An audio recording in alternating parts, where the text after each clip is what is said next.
안녕하세요. 길성의 법무사입니다.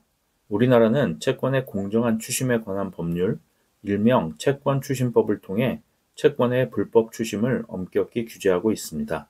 이러한 행위는 법률에서 금지되어 있으며 다양한 유형들이 있습니다. 첫째, 채권 추심자가 자신의 신분을 밝히지 않는 경우. 둘째, 무효이거나 존재하지 않는 채권, 또 이미 시효로 소멸된 채권을 추심하려고 하는 경우. 셋째, 정당한 사유 없이 야간에 또는 반복적으로 전화나 문자 또는 방문을 해서 공포심이나 불안감을 유발하는 경우. 여기서 야간은 밤 9시부터 아침 8시까지를 말하는 것입니다. 넷째, 채무자의 주변 사람에게 채무 내용이나 신용에 관한 사실을 알리는 경우. 다섯째, 채무자 또는 관계인에게 금전의 차용이나 그 밖의 이와 유사한 방법으로 채무의 변제 자금을 마련할 것을 강요하여 공포심이나 불안감을 유발하는 경우.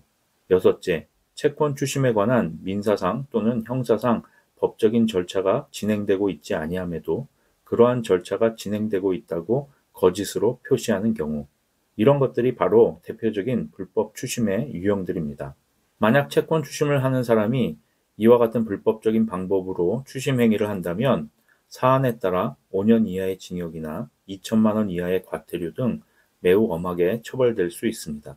혹시 여러분에 대한 채권 추심이 불법이라는 의심이 드신다면 먼저 채권 추심자의 신분을 확인하고 해당 정보가 정확한지 확인해 봐야 합니다. 그리고 전화나 문자를 녹음하거나 캡처하는 식으로 증거를 수집할 필요도 있습니다. 만약 불법적인 추심 행위라고 판단된다면 금융감독원에 문의하고 필요하다면 민원을 제기하시는 것이 좋습니다. 또한 추심 행위 과정에서 폭력이나 협박이 있는 경우에는 경찰에 신고해 도움을 받으시는 것이 좋습니다. 그러나 만약 채권 추심 행위가 법률에 저촉되지 않는 적법한 경우라면 이때에는 어떻게 대처하는 것이 좋을까요? 불편하다고 전화를 받지 않는 것은 좋은 대처 방법이 아닙니다. 왜냐하면 전화를 계속 피한다고 해서 채권 추심을 하는 사람이 포기하고 돌아서는 것이 아니기 때문입니다. 채무자가 계속해서 전화를 받지 않으면 채권 추심자는 채무자의 소재를 파악하기 위해 가족들에게 연락할 수도 있고 또 집까지 찾아올 수도 있습니다. 즉, 채무자가 전화를 받지 않는 것이 채권 추심자에게 빌미를 제공할 수 있는 것입니다. 따라서 채무자가 빚 독촉 전화로부터 해방되길 바란다면 하루라도 빨리 개인 워크아웃이나 개인 파산 또는 개인 회생을 통해 채무 재조정 프로그램을 신청하시는 것이 좋습니다.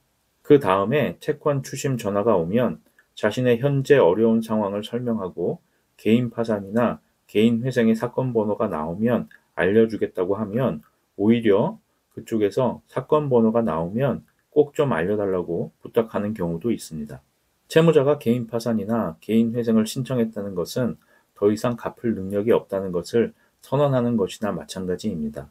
이런 채무자에게 자꾸 독촉 전화를 해봐야 효과도 없고 불법 추심으로 처벌받을 위험만 있다는 것을 채권 추심자들도 너무나 잘 알기에 오히려 독촉 전화를 안 하는 것입니다. 더구나 개인 파산의 경우에는 파산 선고 후에는 가압류나 강제 집행이 무효가 되고 개인 회생의 경우에도 중지, 금지 명령 제도가 있어 가압류나 강제 집행, 그리고 판결을 받아봐야 아무런 효과도 없다는 것을 잘 알기에 더 이상 채권 추심을 안 하는 것입니다. 오늘은 불법 추심의 유형과 대처 방법에 대해 알아보았습니다. 이 영상이 여러분에게 도움이 되셨다면 좋아요, 구독 부탁드립니다. 감사합니다.